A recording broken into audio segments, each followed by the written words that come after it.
Oh, newspapermen meet such interesting people. They know the lowdown, now it can be told. I'll tell you quite reliably off the record about some charming people I have known. For I meet politicians and grafters by the score, killers plain and fancy, it's really quite a bore. Oh, newspapermen meet such interesting people.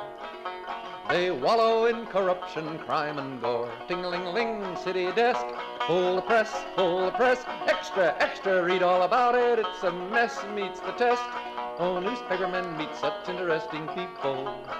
It's wonderful to represent the press. The Media Project, a half hour of commentary and analysis on the issues in the news media of recent days, how we're covering it, and whether it's any good, as a matter of fact.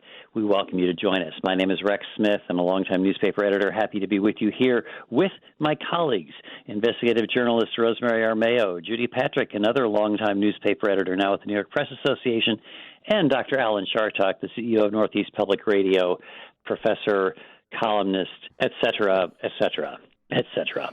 So we're going to talk about some of these issues. You know, everybody talks about media bias, and nobody is quite sure what to do about it. Our producer, David Gastina, suggested this week that we talk about a provocative article written by a not-for-profit called Trusting the News, which tries to work with local newsrooms to help build trust in communities. And, Alan, this is something that you often talk about, and that is the natural biases from our lives that we bring to our work.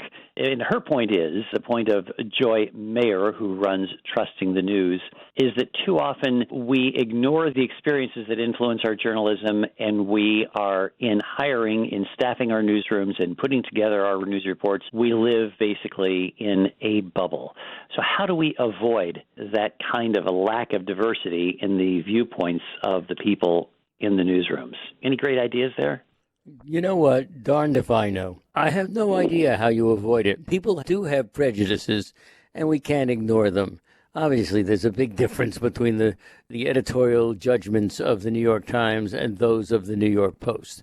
And when somebody owns a newspaper, we have often talked about on this show how the editorial page is the publisher's page. And I don't think the publisher steps in very often. I know that's the case in your operation, Rex, in the Albany Times-Union it was.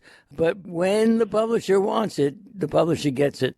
And often the publisher does prevail, even if he doesn't open his mouth or she doesn't open her mouth, because obviously the people who are working for them know the prejudices of the person who is running things.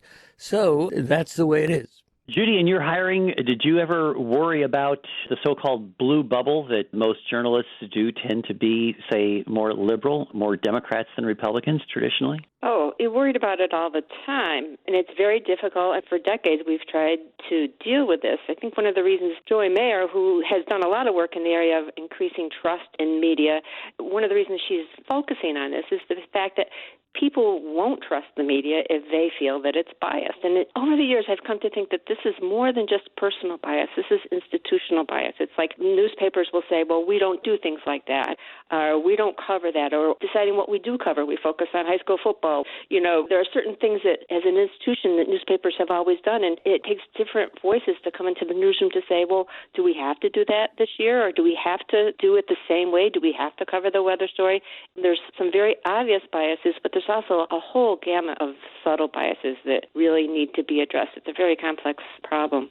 Rosemary Armao, do you think this would make any difference in the way the public receives news coverage? Do you think there's anything we can do about it? There is, but we haven't done it in the 50 years almost that I've been in journalism. Joy Mayer worked in my newsroom in Florida 20 years ago, and we talked about the exact same things that she's writing about in this. Reporters tend to be middle class, which is huge. That gives you a whole different set of values that have nothing to do with racial and ethnic differences on top of that. And what it takes is to attract different people into your newsrooms, which requires money that newsrooms do not have, and glamour that the field definitely does not have anymore because jobs are insecure.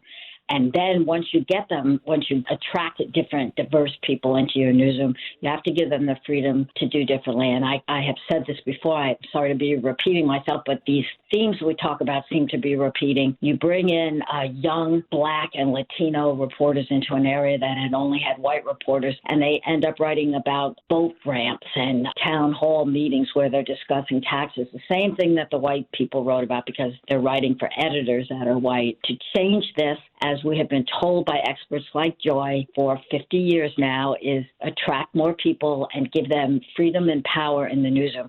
The most important things happening now might be things like Kevin Merida, an experienced, excellent Black journalist running the Los Angeles papers. That might make a difference. But, overall, yeah, of course it would make a difference if we had more diverse people, but we're not getting them. Yeah, it is the question of socioeconomic diversity is, I think, a huge one. Racial is very clear that there aren't enough journalists of color for us to really thoughtfully cover that. But we've talked before on this program about the so-called fault lines that the Maynard Institute, which is a diversity-focused think tank in journalism, talk about, that experiences are different by race, by sexual orientation, by gender, class, by generation, old, young, in between, and by geography, by where people come from. I think the point that Rosemary makes, it's very difficult to lure great people across that band of diversity if you're not paying them well enough to retain them. And I don't know in this current environment where journalism is financially challenged, how you actually make that happen, number one. Number two, how do you interview for some of these issues? You don't actually ask somebody in a job interview, hey, are you gay? If you're looking, though, for diversity and sexual orientation, what do? Do you try to say, look, I need somebody who grew up without money in their home so that you get across to a different class of people? So, Rosemary, are you saying, by the way, that there are different stories that you pursue if you hire those people, if you hire people from a different class or a different background? Hopefully that's what you want. You want to look at neighborhoods that traditionally under white leadership are only covered when there's an accident or a horrible crime. Good news stories should be coming out of places before you go in for a big tragedy. We do it naturally in white middle-class neighborhoods, not in poor neighborhoods and Black or minority neighborhoods usually. There are ways to get at this, though. Bill Marimo, the great editor of Baltimore and Philadelphia, used to ask job applicants, what did your parents do? That's an absolutely fantastic and allowable legal way to get at your economic background. And as for gay and lesbian voices and transgender voices, I think they've been really very successful in getting into newsrooms and getting their ideas and their writings out.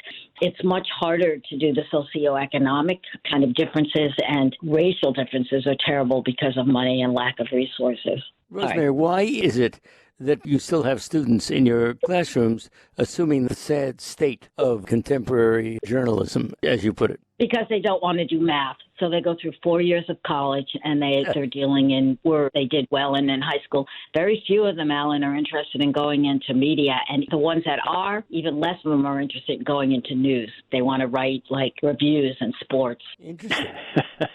Depressing.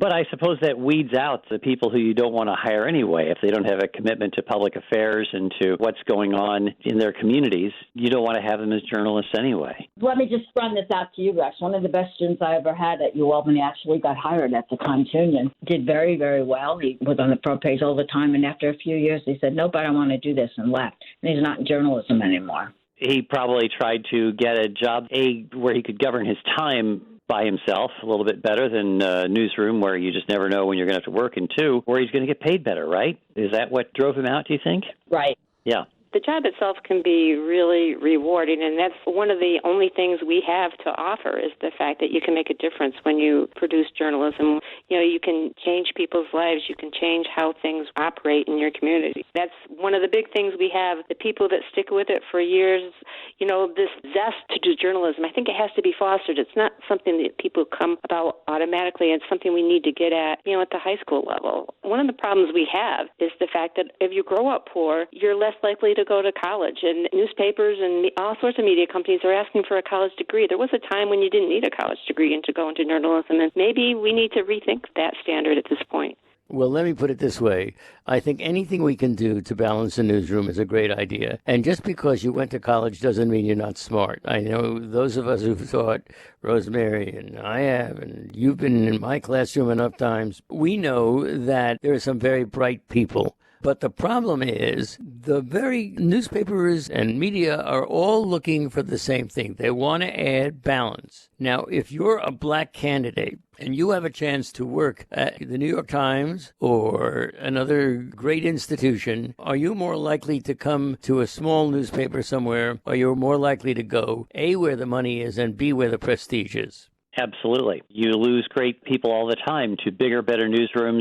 You have to view, when you're the editor of a community newspaper or leading an organization that is not in one of the centers of commerce, you have to view your role as being something like a teaching hospital. You're teaching people and setting them out to do good. And that's part of what you do. And you're constantly then hiring great young talent. And you can sometimes keep people who are dedicated to a community who want to stay someplace. I think all of us like to think that we chose to live where we do, even though we're not in Hollywood or somewhere, that we chose these places. But I think there is a point to Alan's fact here that folks do take off and go to where they think the opportunities are. I think not just budding journalists should have a college degree, and if we made education accessible to more people overall, we would be in a much better community to start with. And what I would want to see instead is not people without a degree, but people with a degree in something other than just journalism or English. And explain why that is. Why do you say that? Again, for that same depth of experience and expertise, if you have someone who has police training, for example, or environmental sciences training, or community planning, city planning, those are all areas that journalists write about, and they acquire expertise on the fly. Why not hire somebody who has it by training? But what do you do about political diversity? There are an awful lot of newsrooms where you probably don't find anybody who voted for Donald Trump. I just think that's a fact. Does that affect our coverage, and is that something that we should be fighting against? Well, if you're asking me, I think that one of the things that newspapers are suffering from are the layering on of conservatives to try to get around that. So you have the very liberal Washington Post that has Mark Thiessen writing, and it's just horrible, to those of us who disagree with them. And it does feel kind of artificial. It's like conservative frosting on a liberal cake. Are there people who want to go into journalism and change the world and challenge authority who are also conservative? Is it artificial to be looking for different political views just for the sake of having different political views in your paper? We're talking about news coverage, though, not about opinion coverage. That's the difficult part. You can hire somebody to be a columnist and offer any sort of views they want to, but to get news reporters with a conservative point of view that may then change the kinds of stories they write.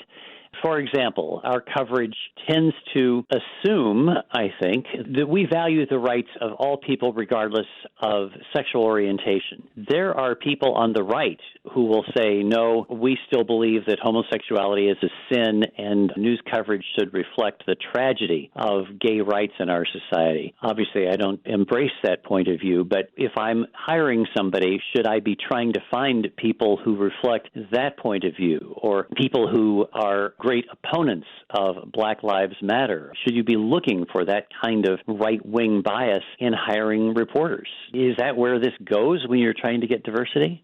Boy, I sure hope not, because that's going to affect the coverage.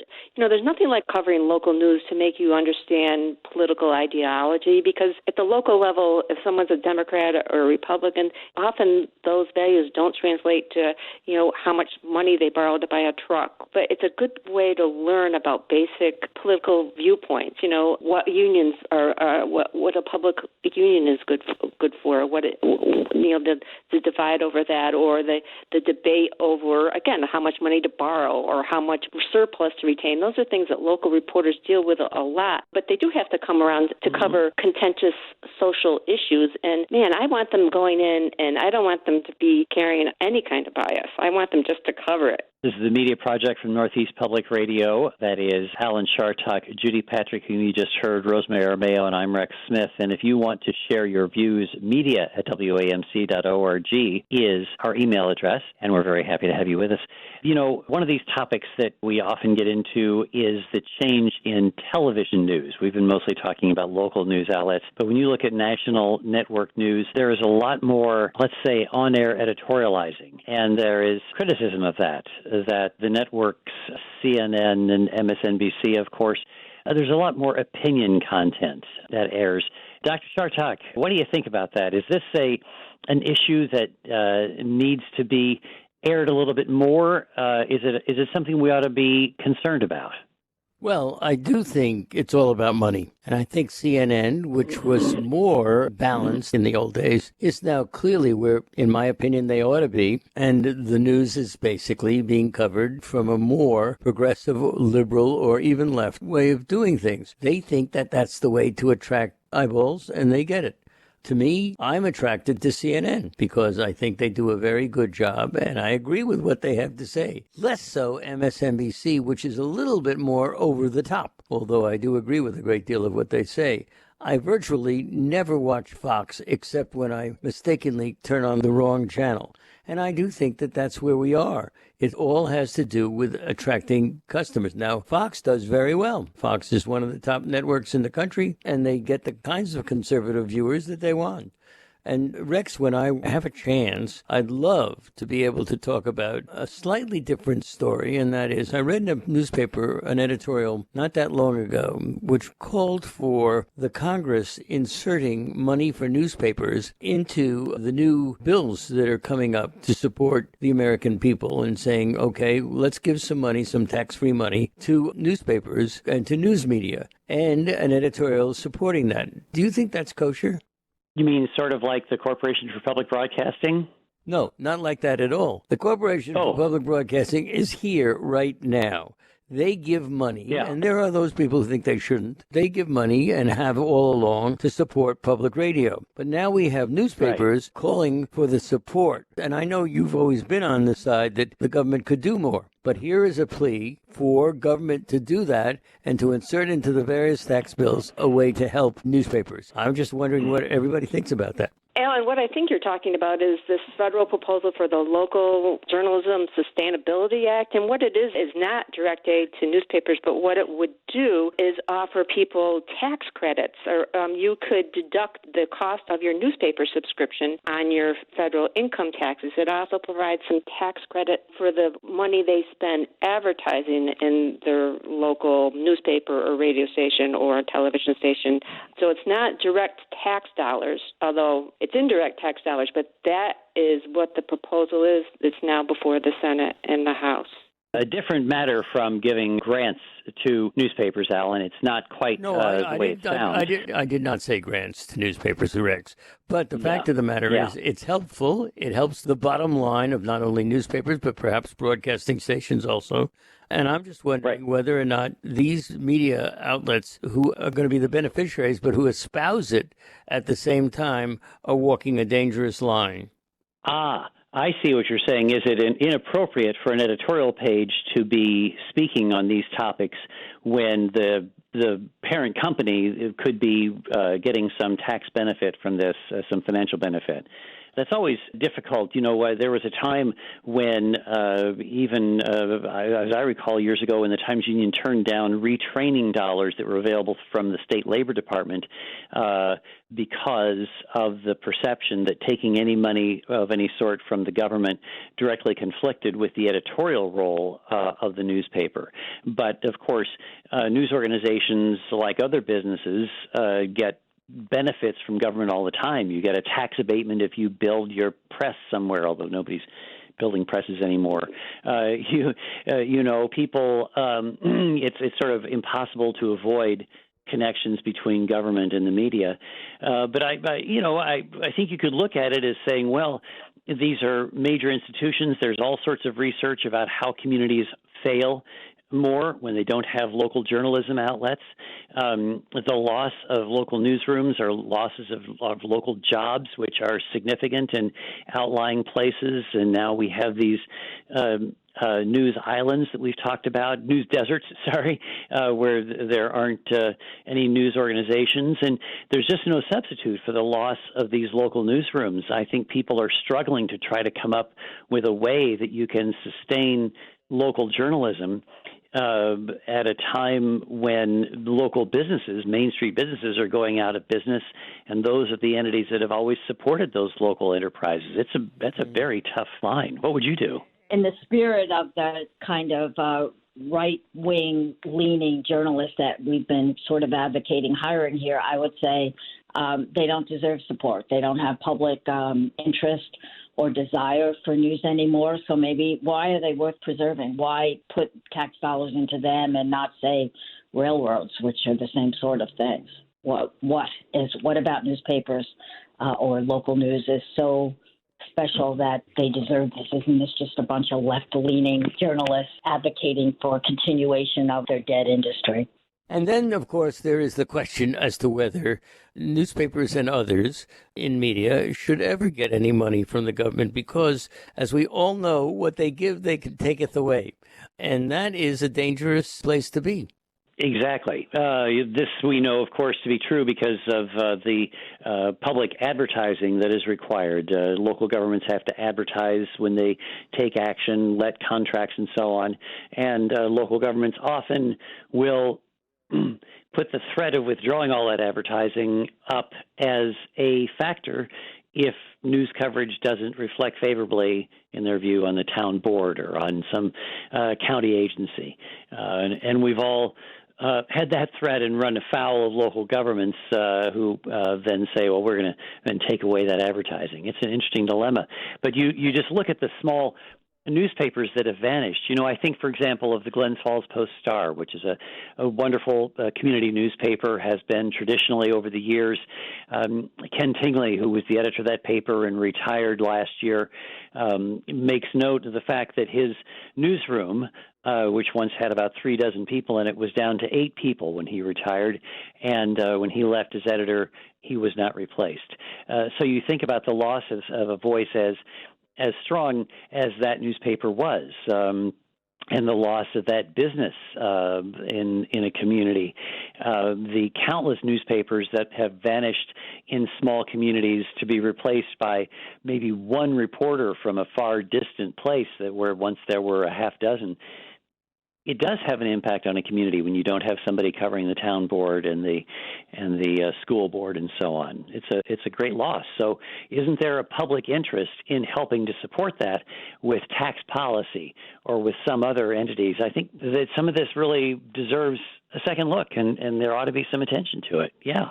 Yeah, we have always prided ourselves as an industry on our independence, and we were able to sort of do that for a long time because the advertisers needed us and our subscriber base provided money. So we had the money we needed to be able to say, yeah, we're independent. We don't need that government payout. But it's true. Postal rates for newspapers were low for 100 years because they were essentially subsidizing the distribution of newspapers by mail because in large part, it was perceived as a public good to get the information about what was happening to the public. But it's always been out there to some degree. It's just now the landscape has changed so dramatically in the last 10 or 15 years that, we're starting to think, well, maybe it is time for us to help newspapers and other media companies by alleviating some of the financial strain.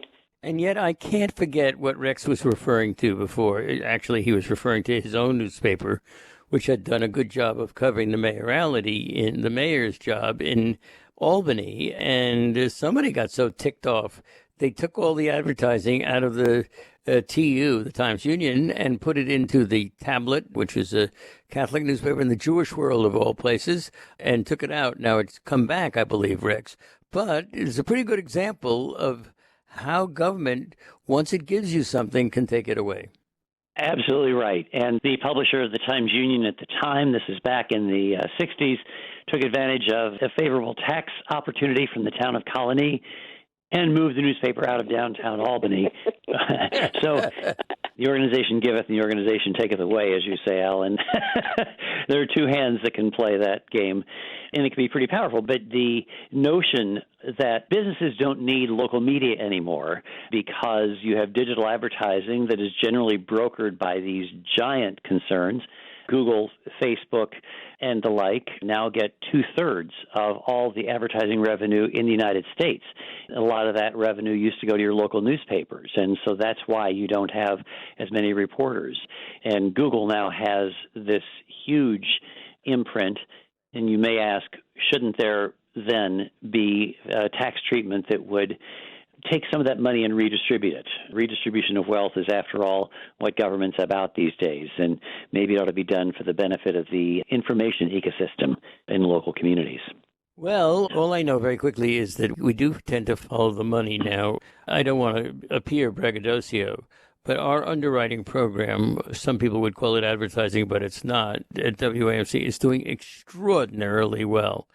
And we know that a lot of people are listening to public radio who did not listen before.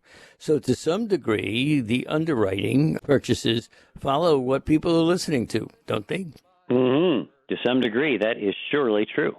And that's a great thing. Let's hear it for Support for Public Radio, where you have heard this program, The Media Project. And we are grateful to you for listening to us. Alan Chartock, Rosemary Armao, Judy Patrick, and I'm Rex Smith, with gratitude to our producer, David Castina, and to you folks for listening this week on The Media Project. It must have startled poor old Sadie's unc. Ting-a-ling-a-ling, city desk. Hold the press, extra, extra, read all about it. It's a mess, meets the test. Oh, newspapermen meet such interesting people. Like the richest girl who could not bake a cake. Ting-a-ling, ting-a-ling, ling-a-ling-a-ling. Now newspapermen are such interesting people. They used to work like hell just for romance. But finally... The Media Project is a production of WAMC Northeast Public Radio. Alan Chartock is CEO of WAMC, Professor Emeritus at the State University of New York, commentator, columnist, and author. Rex Smith is the former editor of the Albany Times-Union. Judy Patrick is the Vice President for Editorial Development for the New York Press Association. And Rosemary Armao is an investigative journalist and adjunct professor at the University at Albany. You can listen to or podcast The Media Project anytime at WAMC.org or just download the WAMC app for your iPhone or Android at the Play Store today. Thanks for listening. Now publishers are such interesting people. Their policy's an acrobatic thing. They claim to represent the common people. It's funny, Wall Street never has complained. Ah, but publishers have worries, for publishers must go to working folks for readers and to big shots for their dough. Now publishers are such interesting people. It could be prostitution, I don't know. Ting-a-ling-a-ling, circulation, ting-a-ling-a-ling, advertising, get those readers, get that payoff. What a headache, what a mess. Oh, publishers are such interesting people. Let's give 3 cheers for freedom of the press.